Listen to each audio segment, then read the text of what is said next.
When Stanley came to a set of 2 open doors, he entered the door on his left.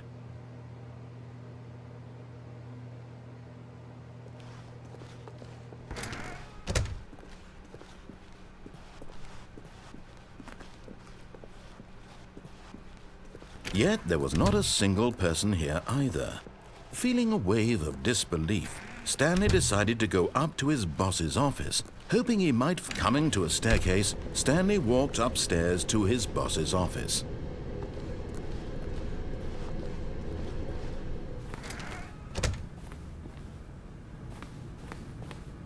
Okay, I think we all know the drill by now. Blah, blah, blah. Dark secrets, the keypad. Stanley pushes some buttons. Oh, hey, look, it's a new passageway. Quelle surprise.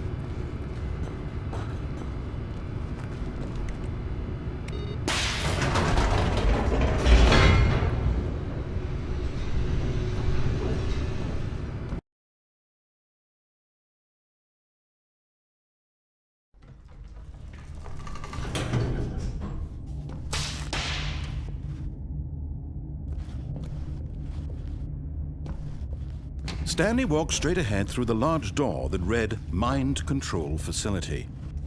Although this passageway had the word Escape written on it, the truth was that at the end of this hall, Stanley would meet his violent death.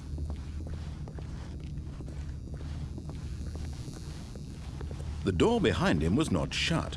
Stanley still had every opportunity to turn around and get back on track. At this point, Stanley was making a conscious, concerted effort to walk forward and willingly confront his death.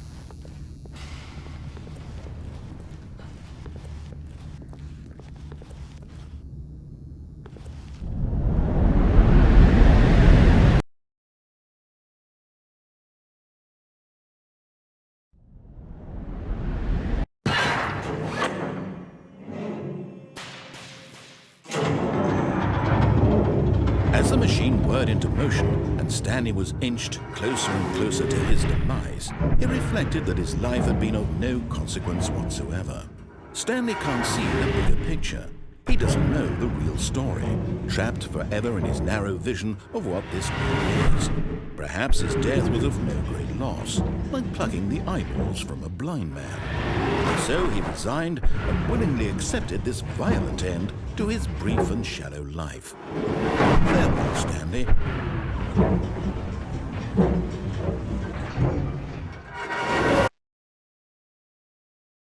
"Farewell, Stanley," cried the narrator, as Stanley was led helplessly into the enormous metal jaws. In a single visceral instant, Stanley was obliterated as the machine crushed every bone in his body, killing him instantly.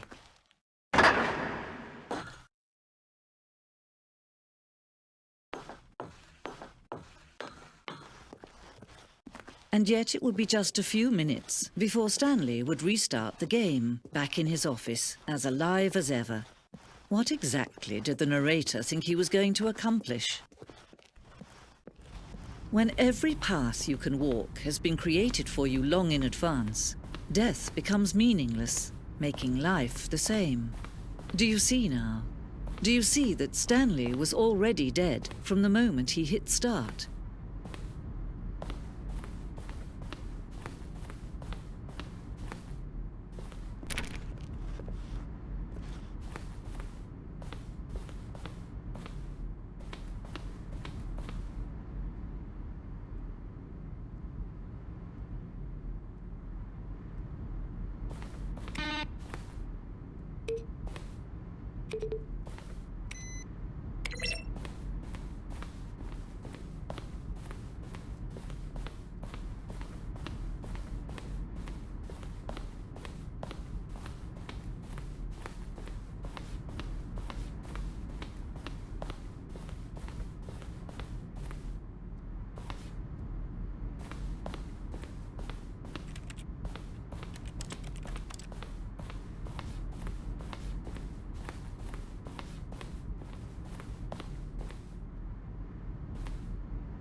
To end this injustice forever.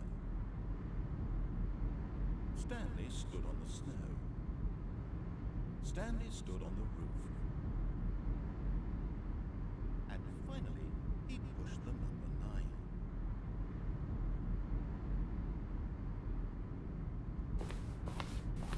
And finally, he pushed the number 6. Stanley pushed the orange lever.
Oh, look at these two. How they wish to destroy one another.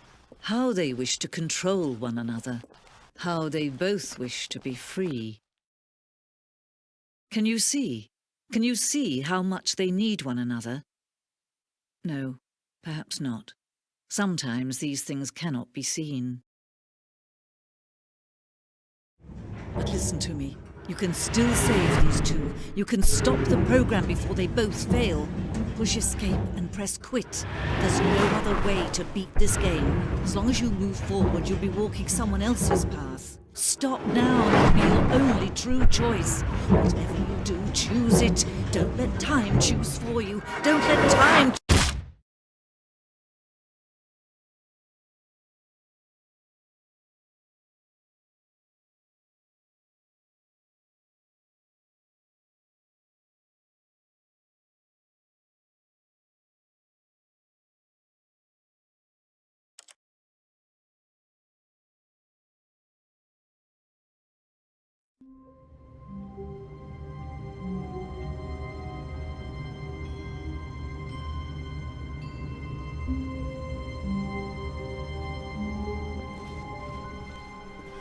All of his co-workers were gone. What could it mean? Stanley decided to go to the meeting room. Perhaps he had simply missed a memo.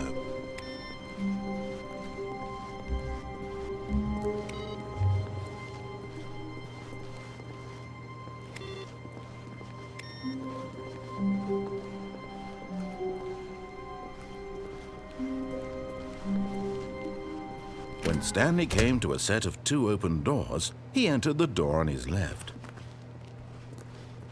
This was not the correct way to the meeting room, and Stanley knew it perfectly well. Perhaps he wanted to stop by the employee lounge first, just to admire it. The lounge was sublime, a work of art. But eager to get back to business, Stanley took the first open door on his left. Stanley was so bad at following directions, it's incredible he wasn't fired years ago. Look, Stanley, I think perhaps we've gotten off on the wrong foot here. I'm not your enemy, really, I'm not. I realize that investing your trust in someone else can be difficult, but the fact is that the story has been about nothing but you all this time. There's someone you've been neglecting, Stanley. Someone you've forgotten about. Please, stop trying to make every decision by yourself. Now, I'm not asking for me, I'm asking for her.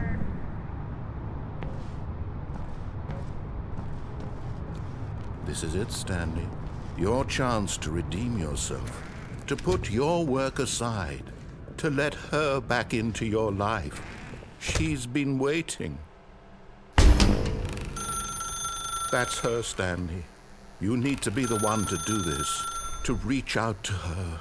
If you can truly place your faith in another, then pick up the phone.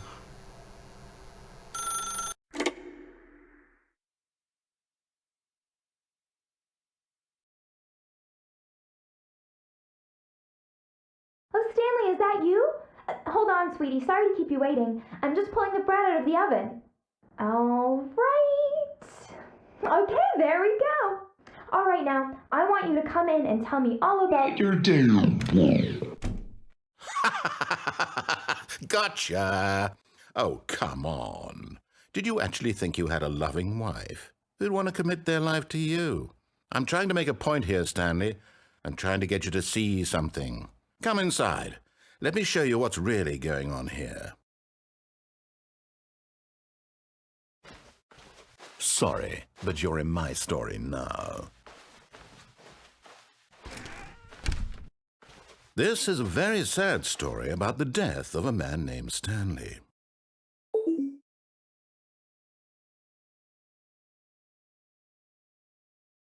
Stanley is quite a boring fellow. He has a job that demands nothing of him, and every button that he pushes is a reminder of the inconsequential nature of his existence. Look at him there, pushing buttons, doing exactly what he's told to do. Now he's pushing a button. Now he's eating lunch. Now he's going home. Now he's coming back to work. One might even feel sorry for him, except that he's chosen this life.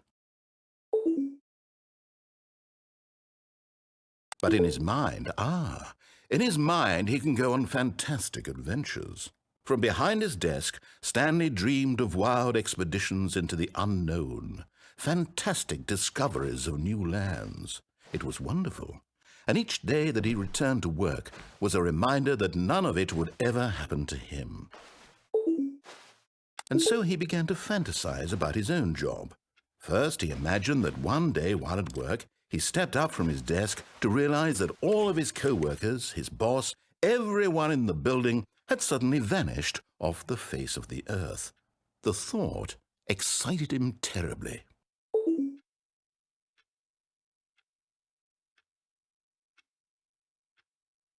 So he went further. He imagined that he came to 2 open doors and that he could go through either. At last, choice. It barely even mattered what lay behind each door.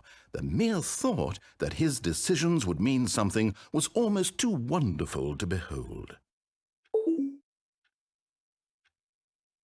As he wandered through this fantasy world, he began to fill it with many possible paths and destinations. Down one path lay an enormous round room with monitors and mind controls. And down another was a yellow line that weaved in many directions, and down another was a game with a baby. And he called it the Stanley Parable. It was such a wonderful fantasy, and so in his head he relived it again, and then again, and again, over and over, wishing beyond hope that it would never end, that he might always feel this free. Surely there's an answer down some new path, mustn't there be? Perhaps if he played just one more time. But there is no answer. How could there possibly be? In reality, all he's doing is pushing the same buttons he always has. Nothing has changed. The longer he spends here, the more invested he gets, the more he forgets which life is the real one. And I'm trying to tell him this, that in this world he can never be anything but an observer, that as long as he remains here, he's slowly killing himself. But he won't listen to me. He won't stop. Here, watch this. Stanley, the next time the screen asks you to push a button, do not do it. You see? Can he just not hear me? How can I tell him in a way that he'll understand that every second he remains here, he's electing to kill himself? How can I get him to see what I see? How can I make him look at himself? I suppose I can't, not in the way I want him to. But I don't make the rules. I simply play to my intended purpose, the same as Stanley. We're not so different, I suppose. I'll try once more to convey all this to him. I'm compelled to. I must. Perhaps, well, maybe this time he'll see. Maybe this time. And I tried again, and Stanley pushed a button.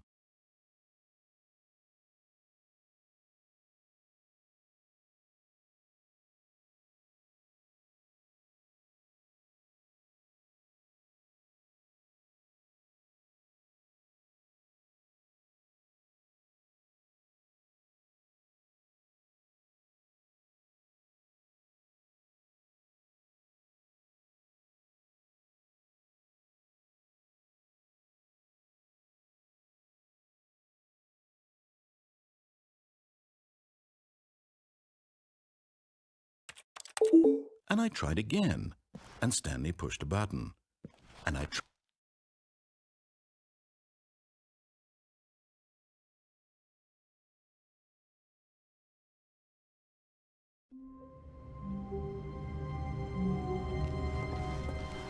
Someone was following Stanley. He was sure of it. If he checked over his shoulder now, he would surely catch them. It was only a matter of time.